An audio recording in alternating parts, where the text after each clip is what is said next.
Hi everyone, good morning. This is Rahul Mittal from Lucknow. Welcome to my YouTube channel. दोस्तों, आप सब कैसे हैं? दोस्तों, अगर आप मेरे चैनल पे नए हैं तो रेड बटन दबा के चैनल सब्सक्राइब कर लीजिए, बेल आइकन दबा के नोटिफिकेशन ऑन कर लीजिए ताकि जो भी वीडियो मैं अपडेट करूँ उसका नोटिफिकेशन आपको हर दिन मिल सके।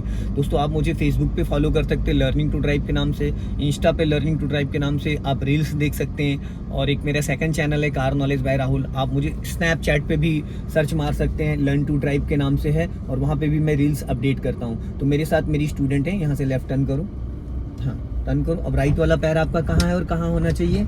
यही सबसे बड़ा आपका फॉल्ट है। सबसे बड़ा फॉल्ट आपका यही है, क्योंकि हर जगह एक्सीलेटर की नीड नहीं होती है। सीधी करो स्टीयरिंग।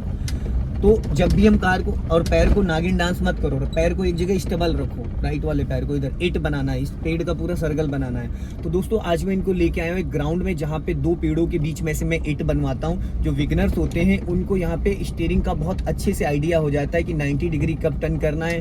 कहाँ जा रहे हो? इस पेड़ को लेके इस पेड़ को लेके एड बनाना पहले बात, फिर आप एक्सीलेटर पे। इधर मैडम कहाँ जा रही हो? पहले रोको गाड़ी यहाँ पे। ऐसे साल भर लग जाएगा आपको समझने में, खाली समझने में लग जाएगा। किस पेड़ से? इस पेड़ मैंने बताया नहीं, वो पेड़ और वो पेड़, दो पेड़। आप पूरे ग्राउंड में टहलाओगी तो कहाँ? राइट वाला पैर कहाँ है आपका? इसको घर पे रखाया करो, मत लाया करो इसे। आपको आपकी बॉडी का पार्ट्स आइडिया नहीं कि आपका पैर बार बार भाग जा रहा है। वो पैर किस कंडीशन पे रहना चाहिए? ऐसे। राइट वाला पैर ब्रेक पे होना चाहिए, तो आप बार बार उसको हवा में क्यों टहलाते हो? अब इसको फर्स्ट गियर में करो सबसे पहले। जो चीजें मैं समझा रहा हूँ इसको हल्के में मत लीजिए, बहुत सीरियस होके करिए। हाँ गुड। अब स्टीयरिंग को लेफ्ट घुमाओ, राइट वाला पैर ब्रेक पे रहेगा, ब्रेक दबाओ मत, ब्रेक को फ्री करो। जैसे हम टच ब्रेक छोड़ो, आप ब्रेक दबाई हुई हो, और लेफ्ट घुमाओ और घुमाओ और घुमाओ फटाफट। हाँ घूम ही रहने दो। अब यहाँ पे क्या करना है आपको? ये एक पेड़, ये एक वो इट बनाना आता है ना, इट मैथ का इट बनता है। जो नहीं समझ पा रही हो आर्ट कैसे बनते हैं, तो फिर उसी को इट बोलते हैं। ठीक है, अब देखो ये मेरा काम है आपको समझाना, बताना। अगर इस चीज को आप सही से कर लोगी तो जो स्टीयरिंग रोड पे लहरा नहीं लहराएगा, क्योंकि ये मैं बिजी ट्रैफिक में ऑन रोड में नहीं करा सकता, क्योंकि इतना स्पेस वहां नहीं होगा। तो इसके लिए आपको यहाँ पे समझना पड़ेगा। 1 0 ये हो गया एक पेड़, 1 0 वो पेड़ हो गया। इसके पीछे अरे मैडम इट कैसे बनता है? स्कूल नहीं गई हो क्या कभी? नहीं टर्न करो ना। इट मैं बोल तो रहा हूँ आपको, इट कैसे बनता है। आपको ये नहीं पता कि आर्ट कैसे? अगर या तो कह दो आप नहीं पता है मुझे, तो फिर मैं उस तरीके से बताऊं। इंग्लिश का जो इट बनता है मैथ का, वो कैसे बनता है, वही बनाना है आपको। क्लच ही नहीं दबा पाए आप खाली। मैडम इंजन बुझ गया, इंजन बुझ गया, क्योंकि आपने क्लच नहीं दबाया, ब्रेक ज्यादा दबा दिया, जिसकी वजह से इंजन ही बुझ गया। पहले आपको क्लच दबाना था, फिर ब्रेक लेना था। आपने क्या करा? ब्रेक ज्यादा दबा दिया और क्लच नहीं दबाया। भाई क्लच पहले 100% आपको दबाना था ताकि इंजन फ्री हो जाता, फिर आपको ब्रेक लेना था। अभी गाड़ी तो रुक गई, बट ये रोकने का तरीका रॉन्ग है, राइट नहीं है, क्योंकि 100% क्लच लेना चाहिए।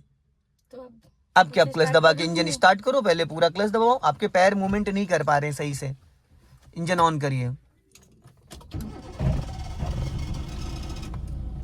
अब स्टीयरिंग सीधा करो वरना टकरा जाएगी पेड़ में, और सीधा करो। चलो अब जाओ, पहले ब्रेक छोड़ो फिर धीरे से क्लच। चलो चलो, यहीं से टर्न लो, उधर से लो। मैडम मैंने आपको बताया तो कि जीरो, आपको इट बनाना नहीं आ रहा। छोड़ दो छोड़ दो, एक बार छोड़ दो। अब मुझे देख लो आप खाली, ठीक है? बता देता हूँ, हो सकता है आपके माइंड में बैठ जाए ये चीज। 1 0 ये हो जाएगा इस पेड़ का, ठीक है? आप कहती हो मैं वीडियोस देखता हूँ, वीडियोस में लोग 80% नहीं देखते हो आप, नहीं देखती नहीं हो। 1 0 ये सर्कल बन गया। अब इसके पीछे से हम गए ऐसे करके, अब इसके पीछे से एक सर्कल हमने ले लिया, ये देखो, ये इस तरीके से, ये पूरा हमने घुमा दिया लेफ्ट। अब ये हमारा बन गया मैथ का इट, जिसको बोलते हैं आर्ट, हिंदी में बोलते हैं आर्ट बनाना, ठीक है? अब ये बन गया। अब बताओ इसमें कोई रॉकेट साइंस है? इससे ये हमें पता चलता है कब और कितना स्टीयरिंग कहाँ घुमाना। और नेहा जी, अपना राइट वाला पैर सही तरीके से रखो, स्टेबल करके एक जगह, जैसे चुटकियों से आप पेन को पकड़ती है ना, उसी तरीके से, क्योंकि एक्सीलेटर और ब्रेक में ज्यादा स्पेस नहीं है। हाँ, फिर इसके पीछे से लेफ्ट आओ। ये जो छोड़ छोड़ के आप स्टीयरिंग टर्न कर रहे हो, देखो कहाँ चली गई। अभी मैंने कहाँ से टर्न कराई थी और कहाँ लेके आप चली गई। ये वेरी इंपॉर्टेंट चीजें हैं। रोड पे लोग धीरे धीरे सीधा सीधा चलाते हैं, उनको लगता है कि मुझे चलानी आ गई, पर जब कार को कहीं पार्किंग में लगाना होता है, या पैरेलल पार्किंग है, या कोई नैरो लाइन होती है जहाँ पे गाड़ी हमें निकालनी होती है, तो उनको अंदाजा ही नहीं स्टीयरिंग का। फिर राइट वाला पैर आधा लटक गया एक्सेलेटर की तरफ, एक जगह पैर ही स्टेबल नहीं हो पा रहा है, तो वो क्या होगा ना, कभी ब्रेक से पैर हट जा रहा है, कभी एक्सेलेटर पे चला जा रहा है, कभी वो नीचे मैट पे चला जा रहा है। तो उसके लिए आपको उसको टच फील करना पड़ेगा। अगर आप उसको टच फील नहीं करेंगे तो पैर बार बार आपका डिसबैलेंस होगा, जिसकी वजह से गलती से कभी भी एक्सेलेटर दब सकता है। अब हर बार आपका डायरेक्शन चेंज हो रहा है, एक लाइन पे आप गाड़ी नहीं चला पा रही। देखो अब इस बार कितना लंबा राउंड ले लिया। इससे पहले जो इट का क्या मतलब होता है, अब जब इट बनाओगे तो एक जीरो बड़ा कर दोगे, एक छोटा कर दोगे, एक कानपुर कर दिया, एक दिल्ली कर दिया, तो वही तो बन रहा है इस टाइम, एक कानपुर हो रहा है, एक दिल्ली हो रहा है। ठीक है, अब सीख नहीं, मैंने ऐसा नहीं कहा, मेरे कहने का मतलब कोशिश करो आप, मैं ये नहीं कह रहा हूँ कि सभी धीरे धीरे। फिर आपका राइट वाला पैर लहरा गया, देखो एक्सीलेटर और ब्रेक के बीच में है, वो बार बार। मुझे कोई दिक्कत नहीं, मेरे पास तो यहाँ पे क्लच ब्रेक है, मैं चाहूँ तो ये कंट्रोल कर लूँ, लेफ्ट आओ और लेफ्ट आओ और लेफ्ट आओ। लेकिन उसके बाद क्या होगा, अगर मैं यहाँ से भी कंट्रोल करना स्टार्ट कर दूंगा तो उसके बाद जब आप अपनी गाड़ी चलाओगी तो क्या होगा, सीधा एक्सीडेंट होगा, क्योंकि वहाँ पे कोई गाइड करने वाला नहीं बैठा होगा और ना ही कोई संभालने वाला बैठा होगा जिसके बगल में इधर डबल क्लच ब्रेक होगा। अब देखो कहाँ लेके चली आई हो। नहीं टर्न हो रहा, मैं क्या करूँ? अच्छा ठीक है, कोई बात नहीं, परेशान मत हो, मैं कर लूंगा। नहीं। Don't worry. अरे तो भैया क्या करूँ, अब करना ही पड़ेगा। जब आप नहीं कर पा रही, आपको बताने के बाद भी अगर आप चीजें नहीं कर पा रही तो मुझे ही तो करना पड़ेगा। इसका मतलब ये होता है कि आप ध्यान नहीं दे पा रही हो, आप इंटरेस्ट नहीं ले रही हो। नॉट इंटरेस्ट, नहीं, सीधी करो, सीधी फटाफट। फिर आपका राइट वाला पैर खिसक गया, एक्सीलेटर ब्रेक के बीच में चला गया। और जब भी आप राइट टर्न कर रहे हो या लेफ्ट टर्न कर रहे हो तो आप राइट टर्न करते वक्त राइट वाले ओआरवीएम को चेक करो। ओआरवीएम पता है किसे कहते हैं? राइट वाले साइड मिरर को, हाँ। और लेफ्ट जब टर्न करी, अभी लेफ्ट टर्न करोगी तो आप अपने लेफ्ट वाले ओआरवीएम को चेक करो, ताकि ये पता चले कि हमारी गाड़ी से जो ये पेड़ है इसकी दूरी क्या है। जब हमारी गाड़ी निकल रही है, जो ये डिग्गी है, तो ऐसा तो नहीं पिछली डिग्गी हमारी इसमें टकरा रही, कितना स्पेस है। 1 2 बार 3 बार 4 बार करोगी, फिर धीरे धीरे समझ में आने लगेगा। इससे क्या होता है नेहा जी, कि जब हम स्टीयरिंग को 90 डिग्री से टर्न करना, सीधा करना, मैथ का 8 बना लेते तो हमें स्टीयरिंग का पूरा आइडिया हो जाता है कि कितना स्टीयरिंग घुमाने से और कितना हमारा पहिया मूव करता है, हमारा जो बोनेट है वो कहाँ जा रहा है, टायर, हमारे टायरों का पोजीशन क्या है। और जो ये राइट वाला पैर है ना, ब्रेक को टच करके रखो, बाल जितना भी आपके पैर में और ब्रेक के पैडल में गैप नहीं होना चाहिए। तो क्या होगा, फिर जो आपका पैर लहरा रहा है ना, वो नहीं होगा। सीधी करो,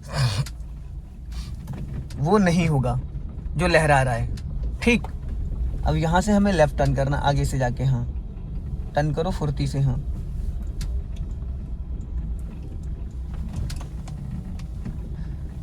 क्यों सीधी करी भाई, क्यों सीधी करी?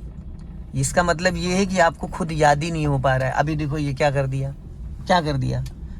7 राउंड मार चुकी हैं आप इतनी देर में, उसके बाद 8वें राउंड में सेम गलती कर दी। इसका मतलब ये होता है कि हमने पहले से कोई प्लानिंग नहीं करी, हमने कोई तैयारी नहीं करी है। अब मैंने कल आपको कितना चलवा दिया था, 30 किलोमीटर।